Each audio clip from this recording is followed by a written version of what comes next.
उत्तराखंड देवभूमि, जो वीरों की भूमि के रूप में भी जानी जाती है, हजारों साल की भारतीय सांस्कृतिक विरासत को मजबूती के साथ आगे बढ़ा रही है।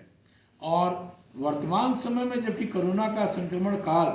पूरी दुनिया को अपने पास में बांधा हुआ है, उससे उत्तराखंड की देवभूमि भी उससे छूती नहीं है। बहुत बड़ी संख्या में उत्तराखंड के लोग जो हिंदुस्तान को दुनिया के अलग अलग हिस्सों में काम की तलाश में गए थे, वो वापस अब लौट आए हैं। और माननीय प्रधानमंत्री जी ने आत्मनिर्भर भारत का जो ऐलान किया है, उसमें आज की तारीख में वो सांस्कृतिक विरासत को आगे बढ़ाने वाली उत्तराखंड की भूमि एक नई दिशा में काम करने का पहल शुरू कर दी है। और उसका एक सबसे बड़ा विधान यह है कि उत्तराखंड के अंदर में उसकी अपनी जो भौगोलिक पृष्ठभूमि है वो इतनी ज़बरदस्त है, इतनी विविधता है वहाँ पे उत्तराखंड में। चाहे वो कृषि के उत्पाद हों, जब हम हर्सिल के सेब की बात करते हैं, या स्ट्रॉबेरी की बात कर रहे हैं, काफल के फल की बात कर रहे हैं, या हम जिंगोरा की बात करते हैं, मड़ुआ की बात करते हैं, सावा है, कोदो है, कुटकी है, ढेर सारी चीज़ें वहाँ पे मौजूद हैं। हैंडीक्राफ्ट में वहाँ पे चाहे अल्मोड़ा का जो कुमायूं का पूरा रीजन, वहाँ पे एपण आर्ट है, टमटा का क्राफ्ट है, वहाँ पे हम बात रिंगाल क्राफ्ट की हम बात करते हैं, या चाइना के बॉर्डर तक हम जब पहुँचते हैं, पिथौरागढ़ का जो इलाका मुंशियारी धारचूला का इलाका है, वहाँ पे मुंशियारी के राजमा से लेकर के और जिया साल्ट की जो उनकी चाय है, और बेरी नाग की चाय जो पूरी दुनिया में किसी जमाने में बड़ी मशहूर रही है, तो ये पूरी विरासत है वहाँ की। रंगवारी पिछौड़ा की हम बात करते हैं, हम बेरी नाग के चाय की बात करते हैं, हम बुरांस के शरबत की बात करते हैं। ये सारा का सारा जड़ी बूटियों से लेकर के फल में, औषधि में, मुस्सी जो सेंटेड राइस है वहाँ पे घास है, या जो दूसरे और उत्पाद हैं इस तरह के। तो ये आत्मनिर्भर भारत की दिशा में बढ़ने के लिए ये एक बड़ा कंसेप्ट है। हम कुछ उदाहरण देकर के आपको बताते हैं कि जब माननीय प्रधानमंत्री जी कहते हैं आत्मनिर्भर भारत, इसका मतलब है कि स्थानीय परिवेश में जो चीज़ें उपलब्ध हैं वह कुमायूं के चाहे नैनीताल में है, अल्मोड़ा में है, पिथौरा में है, बद्रीनाथ में है, रानीखेत का पूरा इलाका है, गढ़वाल का पूरा इलाका है। जो चीज़ें स्थानीय परिवेश में है, जैसे इस समय लोग बात करते हैं आयुर्वेद की, अब तांबे के बर्तन में पानी पीने की परंपरा है, तो अल्मोड़ा का, बागेश्वर का जो टमटा क्राफ्ट है, पिथौरागढ़ का जो टमटा जाति के लोग जो तांबे का उत्पाद बनाते हैं, जिसको टमटा ही बोलते हैं, अगर उनके ग्लास है, बर्तन है, दूसरे उत्पादों को बना करके बड़े पैमाने पर भेजा जाए, या कम से कम 8 से 10 तरह के केले का उत्पादन होता है उत्तराखंड के अंदर में, झिंगोरा का उत्पादन हो रहा है, सावा का उत्पादन हो रहा है, मड़ुआ को जब हम फिंगर मिलेट जिसकी बात करते हैं, मिलियंस डॉलर ग्रेन की बात करते हैं, तो ये एक बड़ा अवसर है। और उत्तराखंड के लिए तो महत्वपूर्ण ये है कि दिल्ली का बाजार एकदम करीब है, तो जितने लोग वापस लौटे हैं दूसरे शहरों से काम करके, या जो उत्तराखंड के स्थानीय लोग हैं, सरकार को उत्तराखंड के इस तरह की नीतियों को बनाना चाहिए कि जो वहाँ की बौद्धिक संपदा है, जो वहाँ के भौगोलिक स्थान पे जो चीज़ें उपलब्ध है, उसका इतना बड़ा बाजार तो देश के अंदर में खुद मौजूद है। और अभी तो पूरी दुनिया अच्छे उत्पादों के लिए ये चर्चा कर रही है। हम एपण क्राफ्ट की बात करते हैं, एपण आर्ट जो उत्तराखंड का सैकड़ों साल पुराना आर्ट है, कुमायूं रीजन का विशेष करके, कि एपण की कला को देख करके आप जान सकते हैं कि उस घर के बाहर जो एपण बना हुआ है, कि उस परिवार के अंदर में कौन सा उत्सव हो रहा है, कौन सा आयोजन हो रहा है। ये बाद में आगे चल करके इसको तमाम पेंटिंग ड्राइंग के माध्यम से दूसरी जगह पे इसको किया गया। इसी तरह से हम जब रिंगाल की बात करते हैं, देव रिंगाल में जब 4 धाम की यात्रा होती तो देव रिंगाल, हम रिंगाल के उत्पाद से वहाँ पे पिथौरागढ़ के प्रशासन ने सहयोग करके जब रिंगाल बांस से जब उन्होंने राखी बनाने का काम शुरू किया, हम कहते उसका फर्नीचर क्यों नहीं बन सकता है, उसे ढेर सारे ऐसे उत्पाद बन सकते हैं जो कि वर्तमान समय में उपयोगी होंगे। जब हम प्लास्टिक के बहिष्कार की बात कर रहे हैं, तो ये संकट का जो कोरोना का काल है, इसमें हमको स्थानीय चीज़ों को जो चिन्हित करना है, वहाँ पे जो वहाँ की भौगोलिक संपदा है, वहाँ की बौद्धिक संपदा है, और जिसपे हजारों साल से वहाँ के स्थानीय लोगों का अधिकार है, उन चीज़ों को वापस लौटाना चाहिए। और इसमें राज्य सरकार की बहुत बड़ी भूमिका होगी, क्योंकि भारत सरकार ने तो 20 लाख करोड़ का जो आर्थिक पैकेज दिया, जिसमें कि 3 लाख करोड़ एमएसएमई के लिए दिया हुआ है, कृषि क्षेत्र के लिए अलग से पैकेज है। तो हम लोगों को चाहिए कि जो वैज्ञानिक वर्ग है वहाँ पे, जो प्रशासनिक है वहाँ पे, जो स्थानीय नागरिक है, जो स्वयंसेवी संस्थाएं हैं, चाहे कृषि के उत्पाद हो, वस्त्र हो, हैंडलूम हो, हैंडीक्राफ्ट हो, इतनी बड़ी संभावना है कि एक नीतियाँ वहाँ पे बनाए, बौद्धिक संपदा के अधिकार को संरक्षण करने की नीति राज्य वहाँ पे बनाए। और आपके अपने उत्पाद सिर्फ अपने ही राज्य में कब जाएंगे, उस बाहर जाने की जरूरत नहीं होगी। और बाहर में बगल में उत्तर प्रदेश है, बगल में दिल्ली है, गुड़गांव है, हरियाणा है, पंजाब है, ये पूरा का पूरा भूभाग, और आपके उत्पाद तो आयुर्वेद के इतने शुद्ध हैं कि पूरी दुनिया में उसकी मांग होगी।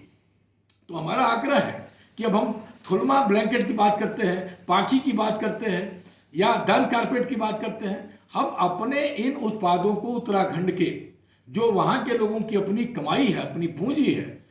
उन्हीं वस्त्र एक से एक हैंडलूम के जो बन करके तैयार होते हैं, जो शुद्धता की बात होती है, वो बाहर लोग जानते नहीं उसको। तो इसका व्यापक प्रचार प्रसार होना चाहिए और लोगों का स्किल अपग्रेड करना चाहिए, स्किल अपग्रेडेशन करके उनको उसी विधा में डालना चाहिए जिस विधा से वो जुड़े हुए हैं। महिला शिल्पकारों को, महिला कृषकों को बढ़ावा देना चाहिए और हम लोग की इसकी ब्रांडिंग करनी चाहिए। उत्तराखंड सरकार को बड़े पैमाने पे इस आत्मनिर्भर भारत अभियान के तहत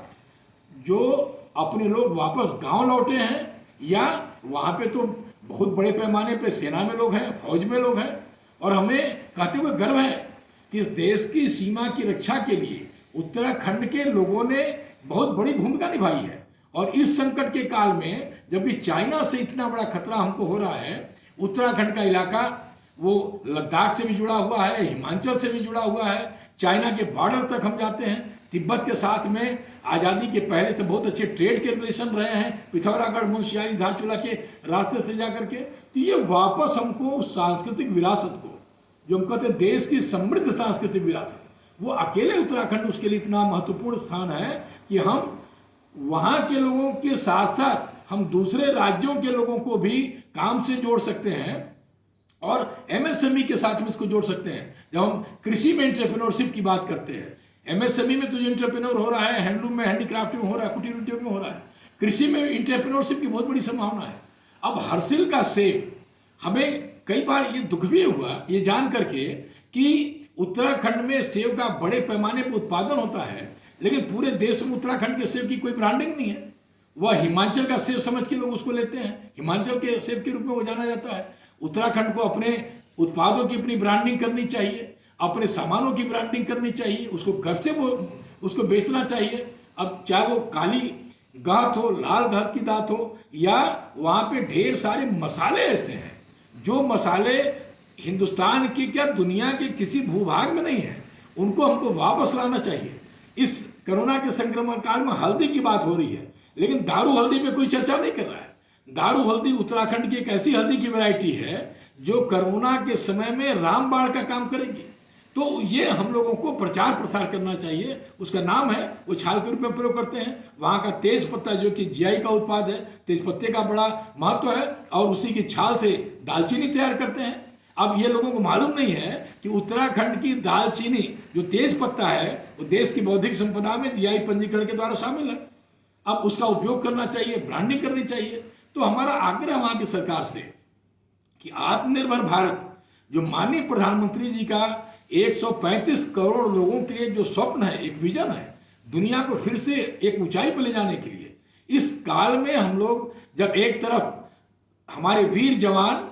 चाइना के बॉर्डर पर लड़ रहे हैं, पाकिस्तान के बॉर्डर पर लड़ाई कर रहे हैं, दूसरी तरफ चाइना अपने उत्पादों से हिंदुस्तान के अंदर में नकली उत्पादों से भरमार किया हुआ है, और देश के अंदर भी इस तरह की स्थितियां पैदा हो रही हैं जिससे कि सरकार की स्थिति बड़ी सहज नहीं हो पा रही है। तो सारे लोगों को संगठित होकर के इसमें हम लोग को काम करना चाहिए, और रोजगार के ढेर सारे अवसर स्थानीय स्तर पर जब उपलब्ध होंगे तो फिर से हमें लग रहा है कि बड़े महानगरों में जाने की आवश्यकता नहीं होगी। तो एक तरफ हम कोरोना जो बीमारी है, जो अंतर्राष्ट्रीय एक तरह से ग्लोबल क्राइसिस है, ये ग्लोबल बीमारी हो चुकी है, तो हम अपने को उत्तराखंड की जड़ी बूटियों से, उत्तराखंड के आयुर्वेद से, उत्तराखंड के फलों से, औषधियों से हम अपने को परिपूर्ण करेंगे। वहाँ के अनाजों को, फल को हैंडीक्राफ्ट के, हैंडलूम के उत्पाद को वहाँ करेंगे और वहाँ के चाय को पूरी दुनिया में ब्रांडिंग करने की बात करेंगे। जब हमें बेरी नायक के चाय की जानकारी हुई, जिसके लिए उस जमाने में सैकड़ों साल पहले इंग्लैंड के लोग लालायित हुआ करते थे कि बेनीनार की चाय जो है हमारे पास में आ जाए, तो सरकार को वापस बढ़ावा देना चाहिए। और हम फिर से आग्रह करते हैं, जो दोनों महत्वपूर्ण रीजन हैं उत्तराखंड में, कुमायूं और गढ़वाल, जहाँ की ढेर सारी संपदाएं वहाँ पे भरी हुई हैं, उन संपदाओं को आत्मनिर्भर भारत से जोड़ने का काम करें, स्थानीय लोगों को से जोड़ने का काम करें। तभी इस देश की समृद्ध विरासत को हम पूरी दुनिया में पहुंचा सकेंगे। और यही ग्लोबल को वोकल करते हुए, लोकल को वोकल करते हुए ग्लोबल तक पहुंचाने का कॉन्सेप्ट है। और यही जो जीआई उत्पाद है, यही असली लोकल है, ये कानूनी रूप से लोकल है, ये देश की बौद्धिक संपदा है। तो उत्तराखंड सरकार को पॉलिसी इस पर बनानी चाहिए कि हम कैसे उत्तराखंड के जो लोकल उत्पाद हैं उसको वोकल करते हुए ग्लोबल तक हम भेजने की बात करेंगे, जिससे लाखों लाख लोगों को फिर से आजीविका मिलेगी और फिर से वो उत्तराखंड की भूमि फिर से समृद्धि में पूरी दुनिया में अपनी पताका फहराएगी।